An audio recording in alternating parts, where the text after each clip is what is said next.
ఆద్యంత లీలామృతం. భాగవత కథలు. మొదటి భాగం. పరీక్షిన్ మహారాజు భాగవత కథానాయకుడు. విష్ణురాతుడని ప్రసిద్ధి చెందిన ఆ పరమ భాగవతుడు ఉత్తరాభిమన్యుల తనయుడు. సుభద్ర అర్జునుల పుత్రుడు అభిమన్యుడు అనడి విషయం మనకు తెలిసినదే. కురుక్షేత్ర రణము ముగిసిన పిదప అందరూ మరణించిన తరువాత మిగిలిన ఏకైక పాండవ వంశాంకురం పరీక్షిన్ మహారాజు. భాగవతం అంటే కృష్ణ కథ. అది 12 స్కందాల రూపంలో రచించబడింది. 10వ స్కందం 11వ స్కందాలలో శ్రీకృష్ణ చరితం వర్ణించబడింది. మొదటి 9 స్కందాలలో శ్రీకృష్ణుని వివిధ అవతార లీలలు వర్ణించబడ్డాయి. ప్రథమ స్కందంలోనే కృష్ణస్తు భగవాన్ స్వయం అనేది అత్యంత ముఖ్యమైన విషయం నిరూపించబడింది. ఇటువంటి శ్రీకృష్ణ దివ్య కథ అయినట్టి భాగవతం పరీక్షిన్ మహారాజు సుఖదేవ గోస్వామి సంవాదంగా మనకు అందించబడింది. పరీక్షిత్ యొక్క జన్మము, కర్మము, ముక్తి వివరాలను తెలుపుతానని సూత గోస్వామి పలకడంతో భాగవతంలో పరీక్షిన్ మహారాజు చరితం ఆరంభమవుతుంది. భాగవతంలోనే అతని జన్మ కర్మ ముక్తులు వర్ణించబడినాయంటే అవి ఎంతో ప్రాధాన్యం కలిగినవే అయి ఉంటాయి. సర్వప్రధానుడైన శ్రీకృష్ణ భగవానునితో సంబంధం కలిగినప్పుడే ఏ విషయమైనా ప్రాధాన్యం పొందుతుంది. అంటే పరీక్షిత్ యొక్క జన్మ కర్మ ముక్తులు తప్పకుండా శ్రీకృష్ణునితో సంబంధం కలిగే ఉంటాయి. ఆ సంబంధం ఎట్లా ఉంటుందో ఇప్పుడు తెలుసుకుందాం. కురు పాండవ యుద్ధం ముగిసింది. పంచపాండవులు తప్ప కురువంశమంతా నశించింది. తొడలు విరిగి దుర్యోధనుడు రణరంగంలో పడి ఉన్నాడు. ఇంకా ప్రాణం పోలేదు. అప్పుడు తన ప్రభువుకు ఆనందం కలిగిద్దామనే ఉద్దేశంతో ద్రోణసుతుడైన అశ్వత్థామ నిద్రిస్తున్న పాండవ పుత్రులను వధించి వారి తలలను దుర్యోధనునికి కానుకగా ఇచ్చాడు. అప్పుడు కృష్ణార్జునులు అశ్వత్థామను పట్టుకోవడానికి వెంబడించగా అతడు బ్రహ్మాస్త్రాన్ని ప్రయోగించాడు. కృష్ణుని నిర్దేశంలో అర్జునుడు కూడా బ్రహ్మాస్త్రాన్ని ప్రయోగించి శత్రువు ప్రయోగించిన అస్త్రాన్ని శాంతింపచేశాడు. తర్వాత అశ్వత్థామను పశువును బంధించినట్లు త్రాళ్లతో కట్టివేసి శిబిరానికి తీసుకుని వచ్చాడు.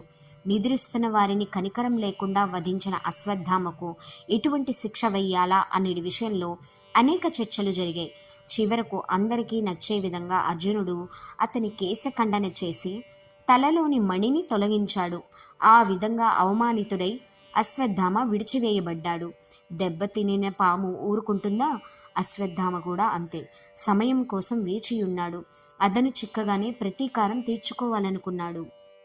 భక్తజన రక్షకుడైన శ్రీకృష్ణుడే పాండవులకు రక్షకుడు.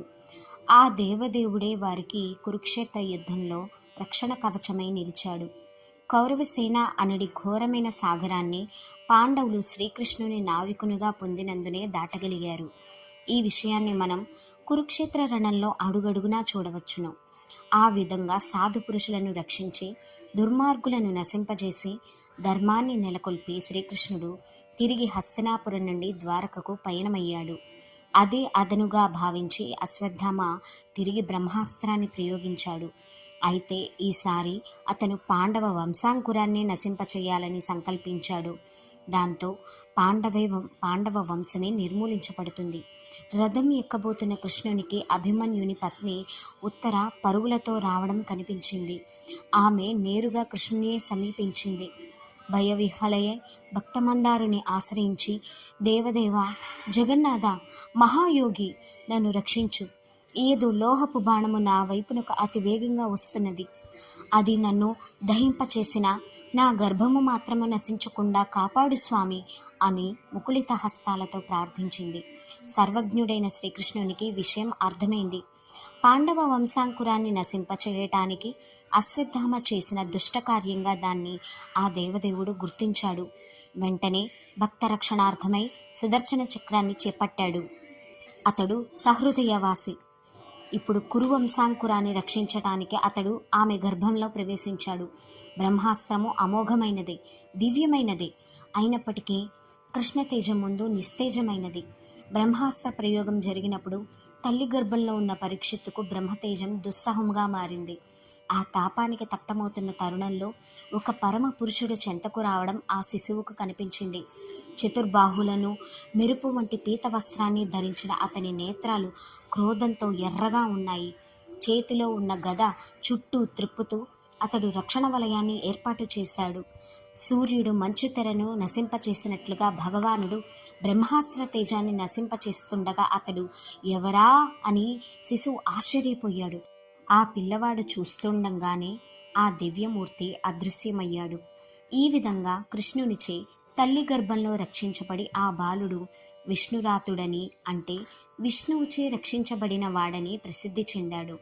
గర్భంలో పరీక్షితుని రక్షించిన సమయంలో శ్రీకృష్ణుడు అంతర్బాహ్యాలలో నిలిచియున్నాడు. బయట అందరికీ శ్రీకృష్ణుడు ఎక్కడవాడు అక్కడే ఉన్నట్లు కనిపించింది. కానీ అతడు చతుర్భుజ రూపంలో ఉత్తర గర్భంలో ప్రవేశించి చేయవలసినటువంటి భక్తరక్షణ కార్యాన్ని దివ్యంగా నిర్వహించాడు. ఈ విధంగా పుట్టక ముందే భగవద్ దర్శనాన్ని పొందిన పరీక్షిత్తు మహాభాగవతోత్తముడే కదా. అతని జన్మము దివ్యమైనదే కదా. తరువాత ఒక శుభముహూర్తంలో పరీక్షిత్తు జననం కలిగింది. ధౌమ్యుడు, కృపాచార్యుడు మున్నగు బ్రాహ్మణులు సంస్కార కర్మలు జరిపించారు. ఆ శుభ సమయాన్ని పురస్కరించుకుని ధర్మరాజు బ్రాహ్మణులకు ధన కనక వస్తు వాహనాలను దానం చేశాడు. బ్రాహ్మణులు ఆ శిశువుని దీవించి అతడు పురువంశానికి తగినవాడు కాగలడని దీవించారు. అతడు విష్ణురాతునిగా మహాభాగవతునిగా ప్రసిద్ధి చెందుతాడని భవిష్యవాణిని పలికారు. సత్యసంధతలో శ్రీరాముని, ధైర్యములో బలిని పోలిడి ఆ బాలుడు ప్రహ్లాదుని వలె గొప్ప కృష్ణ భక్తుడవుతాడని చెప్పారు. పెక్కు అశ్వమేధ యజ్ఞాలను చేస్తాడని వివరించారు. అది విని ధర్మరాజు తృప్తి చెందాడు. తల్లి గర్భంలో తాను దర్శించిన మహాపురుషుని అన్వేషించుచు అందరినీ పరీక్షగా చూడడంతో ఆ బాలుడు పరీక్షిత్తుగా ప్రసిద్ధికెక్కాడు. తర్వాత అతడు శుక్లపక్ష చంద్రుని వలె దినదినాభివృద్ధి చెంది తాతగార్ల రక్షణలో పెద్దవాడయ్యాడు. పాండవుల మహాప్రస్థానం తరువాత భాగవతోత్తముడైన పరీక్షిత్తు రాజ్యపాలనా భారాన్ని చేపట్టి బ్రాహ్మణుల ఆదేశాన్ని అనుసరించి ప్రజలను పాలించాడు. ఉత్తరుని కుమార్తెను వివాహమాడి జనమేజయుడు మున్నగు 9 పుత్రులను పొందాడు. కృపాచార్యుని నేతృత్వంలో గంగా తటం చెంత 3 అశ్వమేధ యాగాలు చేశాడు. భూరి దక్షిణలు సమర్పించాడు. ఆ యజ్ఞ సమయంలో సామాన్యులకు కూడా దేవతా దర్శనం కలిగింది. ఆ విధంగా పరీక్షిత్తు రాజ్యం చేస్తున్న తరుణంలో కలియుగ లక్షణాలు నెమ్మదిగా వ్యాపించడం అతనికి తీవ్రమైన కలతను కలిగించింది. దానిని సహింపజాలక అతను ధనుర్బాణాలను చేపట్టి దిగ్విజయ యాత్రకు బయలుదేరాడు. అతని రథాశ్వాలు నల్లవి, అర్జునుని రథాశ్వాలు తెల్లనివని మనకు తెలిసినది. దిగ్విజయ యాత్రలో అతడు అనేక ప్రాంతాలను జయించి ఆయా రాజుల నుండి కప్పములను తీసుకున్నాడు. ఏ ప్రదేశానికి వెళ్ళినా అతనికి తన పూర్వీకుల దివ్యగాథలే వినిపించాయి. వాటిని అతడు ఆనందంతో విన్నాడు. ఆ విధంగా అతడు సంచరించుచూ ఉండగా వృషభ రూపమును దాల్చిన ధర్మదేవత, గోరూపమును దాల్చిన భూదేవి పరస్పరము మాట్లాడుకొనుట కనిపించింది. వృషభమునకు ఒకే కాలు ఉన్నది, అంటే ధర్మదేవత కేవలం ఏకపాదయ్యై కనిపించింది. భూదేవి అశ్రుపూర్ణ వదనంతో గోచరమిచ్చింది. అవి పరస్పరం పరామర్శించుకుంటున్నాయి. శ్రీకృష్ణుడు తన లీలలను పరిసమాప్తి చేసి వెళ్ళిపోయినందుకు భూదేవి చింతిస్తున్నది. ధర్మం యొక్క 3 పాదములు నశించి ఇప్పుడు కేవలం ఒకే పాదంతో తిరుగుచున్నది. ఇంతలో రాజవేషంలో ఉన్న ఒక శూద్రుడు గో వృషభములను దండముతో కొట్టసాగాడు. అప్పుడు పరీక్షిత్ మహారాజు మేఘ గంభీర స్వరంతో ఆ ధూర్తుని నివారించి వాటిని శాంతపరిచాడు. తానున్నానని ఆశ్వాసమిచ్చి శాంతవచనాలతో అనునయించాడు. వెంటనే ఖడ్గాన్ని దూసి రాజవేషంలో ఉన్న కలిపురుషుణ్ణి సంహరించడానికి ఉద్యుక్తుడయ్యాడు.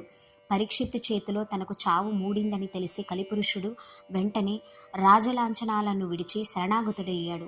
కాళ్ల మీద పడి క్షమాభిక్షను అడిగాడు. పరీక్షిత్ మహారాజు ధర్మపరుడు కాబట్టి శరణాగతుని చంపక వదిలిపెట్టాడు. కానీ తన రాజ్యంలో ఉండరాదంటూ ఆజ్ఞాపించాడు. చివరకు జూదము, సురాపానము, వ్యభిచారము, పశువధ జరిగే స్థానాలలో కలికి స్థానం కల్పించాడు. కలిపురుషుడు తిరిగి ప్రార్థింపగా బంగారం ఉన్న చోట కూడా కలికి స్థానం లభించింది. ఆ విధంగా పరీక్షిత్ మహారాజు కలిని బంధించి కేవలం 5 స్థానాలనే వసించడానికి ఇచ్చి తన రాజ్యాన్ని కలిదోషరహితం చేశాడు. ఆ విధంగా ధర్మదేవత యొక్క నష్టమైన 3 పాదాలను తిరిగి ఒసగి భూదేవికి ధైర్యం చెప్పి పరిస్థితిని సానుకూలపరిచాడు. కలిపురుషుని బంధించగలిగినంతటి మహాద్భుతమైన కార్యం చేసిన పరీక్షిత్తు శ్లాఘనీయుడు.